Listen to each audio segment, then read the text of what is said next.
Good morning, dear students. Welcome to PN Amarzi e-learning classes. Making your own magnets. Let us understand this activity. Take a rectangular piece of iron, place it on the table. Now take a bar magnet and place one of its pole near one edge of the bar of iron. Without lifting the bar magnet, move it along the length of the iron bar till you reach the other end. Now lift the magnet and bring the same pole you started with to the same point of the iron bar from which you began. Move the magnet again along the iron bar in the same direction as you did it before. Repeat this process about 30 to 40 times. Bring a pin or some iron fillings near the iron bar to check whether it has become a magnet. You can also use an iron nail, a needle, or a blade and convert them into a magnet. You know how to make a magnet. Would you like to make your own compass? So, let us understand in activity 6. Activity 6 is about compass in a cup. Magnetize an iron needle using a bar magnet. Now insert the magnetized needle through a small piece of cork or foam. Let the cork float in water in a bowl or a tub. Make sure that the needle does not touch the water. Your compass is now ready to work. Rotate the cork with the needle fixed in it in different directions. Note the direction in which the needle points when the cork stops rotating. You will notice that the needle always points in the same direction when the cork stops rotating, therefore north and south pole direction.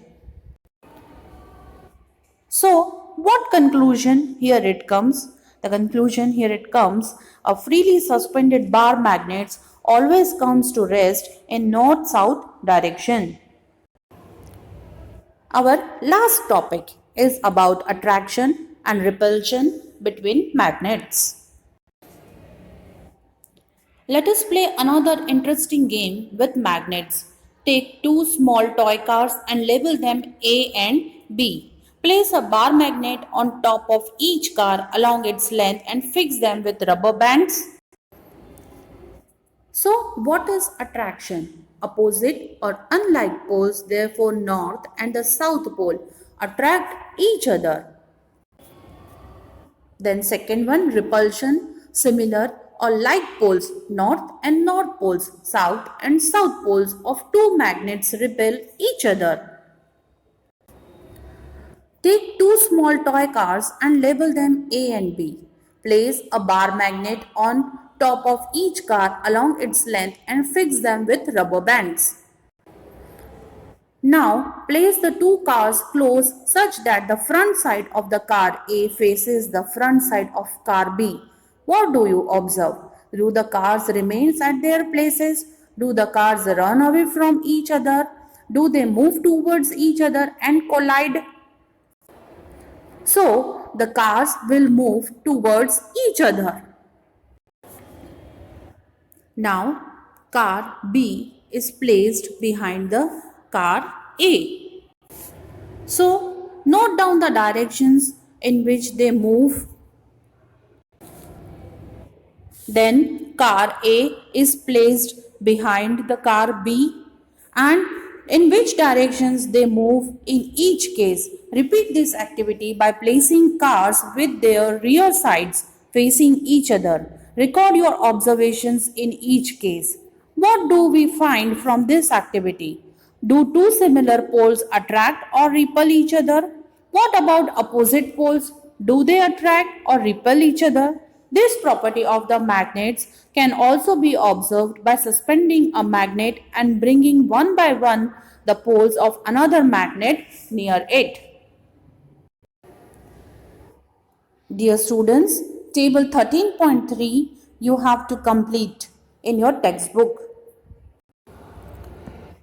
A few cautions. Magnets lose their properties if they are heated, hammered, or dropped from some height. You can see in the figure 13.5 also. Magnets become weak if they are not stored properly. To keep them safe, bar magnets should be kept in pairs with their unlike poles on the same side. They must be separated by a piece of wood, while two pieces of soft iron should be placed across their ends. You can see in the figure 13.16. For horseshoe magnet, one should keep a piece of iron across the poles. Keep magnets away from cassettes, mobile, television, music system, compact disc, and the computer. Thank you, dear students.